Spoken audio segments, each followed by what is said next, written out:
વાત અરવલ્લી જિલ્લાની જે ભાજપ પ્રમુખ પદે ભીખાજી ઠાકોરની વરણી કરવામાં આવી છે। અરવલ્લી જિલ્લા ભાજપ પ્રમુખના નામની આજે જાહેરાત થઈ। ભીખાજી દુધાજી ઠાકોર જિલ્લા સંગઠન પ્રમુખ બન્યા છે। જિલ્લા મહામંત્રીને બનાવાયા છે જિલ્લા પ્રમુખ। ઓબીસી મોરચાના પૂર્વ અધ્યક્ષ તરીકે તેઓ ફરજ બજાવે છે અને લોકસભામાં પરત ટિકિટ લેવાયા બાદ આખરે ઇનામ મળ્યું છે। તો અરવલ્લી જિલ્લા ભાજપના પ્રમુખના નામની જાહેરાત કરવામાં આવી છે। ભીખાજી ઠાકોરની વરણી કરવામાં આવી છે। તો અરવલ્લી જિલ્લા ભાજપ પ્રમુખ તરીકે ભીખાજી દુધાજી ઠાકોરના નામની જાહેરાત કરવામાં આવી છે, જેઓ જિલ્લા સંગઠન પ્રમુખ બન્યા છે। જિલ્લા મહામંત્રીને હાલ જિલ્લા પ્રમુખની જવાબદારી સોંપવામાં આવી છે।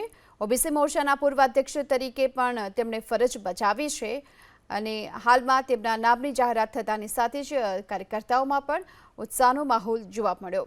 તો અરવલ્લી જિલ્લા ભાજપ પ્રમુખ પદે ભીખાજી ઠાકોરની વરણી કરવામાં આવી છે।